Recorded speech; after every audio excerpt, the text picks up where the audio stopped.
Question numéro 1, au juge. Monsieur le juge, nous sommes des êtres multicellulaires. Or les cellules sont les seules choses vivantes, en nous, selon nos connaissances scientifiques et nos définitions.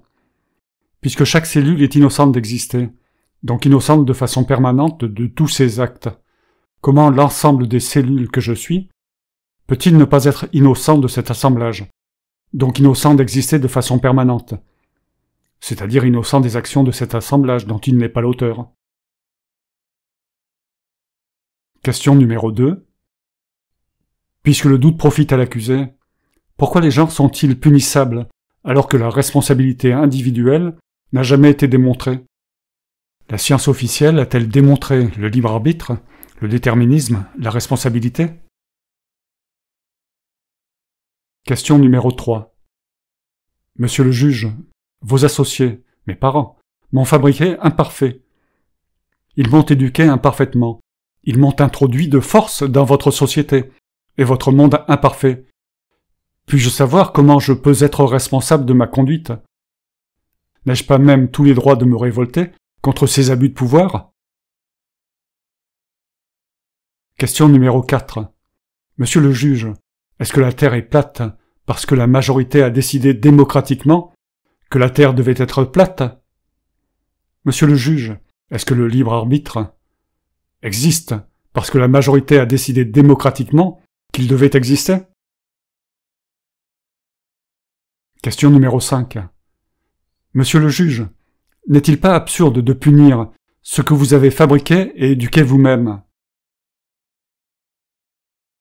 Question numéro 6. Monsieur le juge, est-ce aux détraqués de prendre sur eux les méfaits de la société, sur leur fabrication et leur éducation, ainsi que sur l'installation dans une société imparfaite, alors qu'ils ont été mis devant le fait accompli de l'existence, par cette société même? Question numéro 7. Monsieur le juge, l'utilitarisme nuit à la vérité. Par utilité sociale, vous enfermez les gens. Par éthique, ils ne peuvent être punis, puisque nous sommes tous innocents d'exister. Pourquoi ne contraignez-vous pas la société à agir honnêtement selon la vérité? N'est-ce pas votre rôle de redresser les torts? Question numéro 8. Un des principes de base des droits humains est qu'à la naissance, et même dès la conception, je ne sers à rien, ni à la société, ni à personne. Car servir, c'est être esclave. Si je ne me sers à rien avant d'exister, pourquoi m'avez-vous fabriqué? Question numéro 9. Nous sommes tous des handicapés physiques et mentaux par construction, et la société participe à cette fabrication et à cette éducation. Alors comment pouvez-vous punir les handicapés mentaux que nous sommes tous? Sans doute parce que législateurs et juges sont handicapés eux-mêmes. Question numéro 10. Monsieur le juge, pourquoi la procréation, qui est toujours une imprudence infinie sur autrui, n'est-elle pas considérée comme un crime par imprudence? Question numéro 11. Puisque l'univers est responsable, absence de responsabilité, de son existence et de ses mécanismes, comment les humains issus des mécanismes de l'univers peuvent-ils devenir responsables? Question numéro 12. Monsieur le juge, vous avez signé un contrat social, puisque vous en avez fait votre métier. Mais ce n'est pas mon cas. Pourquoi dois-je respecter vos lois que je n'ai jamais acceptées? Cette absence de contrat social ne fait-elle pas de moi un esclave de votre société? Et votre esclave en particulier? Question numéro 13. Monsieur le juge, vous ne connaissez pas le fonctionnement de la pensée des êtres humains, alors qu'il s'agit de ce qui fait de nous des humains. Comment donc vous arrogez-vous le droit de juger ce que vous ignorez? Question numéro 14. Monsieur le juge, nous sommes, selon vous, tous associés puisque nous vivons en société. Les membres de toute la société ne sont-ils pas responsables, selon vous, de l'existence imparfaite de chaque individu, de l'éducation imparfaite de chaque individu, et de l'imperfection générale de la société? Comment se fait-il que vous inculpiez une seule personne, et non pas la société tout entière? Question numéro 15.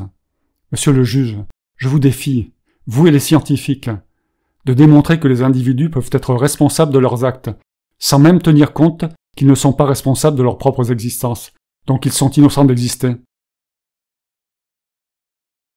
Question numéro 16. Monsieur le juge, la majorité peut-elle éthiquement décider que la croyance est supérieure à la raison et à la science? Question numéro 17. Monsieur le juge, tous les humains ont été contraints d'exister, ce qui signifie que nous sommes tous des esclaves. Or la loi interdit l'esclavage. D'ailleurs, aucun esclave n'a de devoir envers un dictateur. La société le stipule clairement. N'est-il pas étonnant que les esclavagistes interdisent l'esclavage en omettant cet esclavage fondamental qu'est l'existence? Question numéro 18. Monsieur le juge, puisqu'il est interdit aux parents de tuer leurs propres enfants, pourquoi les autorisez-vous à installer leurs enfants dans le couloir de la souffrance et de la mort qu'est la vie? Question numéro 19. Monsieur le juge, pourquoi la loi interdit-elle le parricide? Est-ce que la société a besoin de protéger les parents de la vengeance de leurs propres enfants? Monsieur le juge, pourquoi la loi interdit-elle les crimes en général?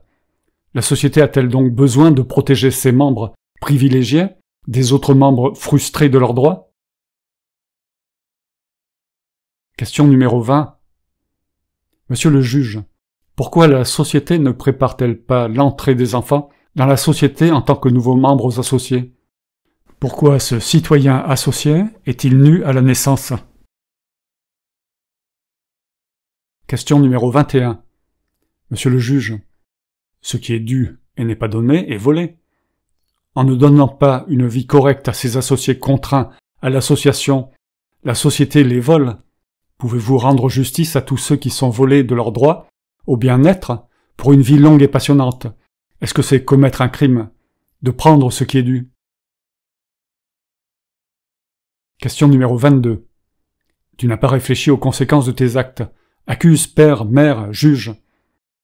Comment aurais-je pu réfléchir avant de commettre ma première action, qui est le précurseur des autres, puisque je ne me suis pas conçu moi-même? Et ne suis-je pas le résultat de vos actes? Question numéro 23. Monsieur le juge, que pourrait-on désirer de l'autre si nous avions été traités équitablement, avec justice dès la naissance? Question numéro 24. Monsieur le juge, faire un enfant n'est pas un droit, c'est un pouvoir absolu de deux personnes sur leurs enfants. Pourquoi ce pouvoir n'est-il pas contrôlé? Question numéro 25. Monsieur le juge, est-ce que c'est commettre un crime de prendre ce qui est dû? Question numéro 26.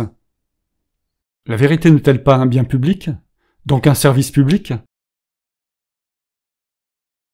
Toute ressemblance est pure coïncidence. Légende de cette image. J'existe, je suis fêlé et plein d'immondices. À qui la faute? Personne.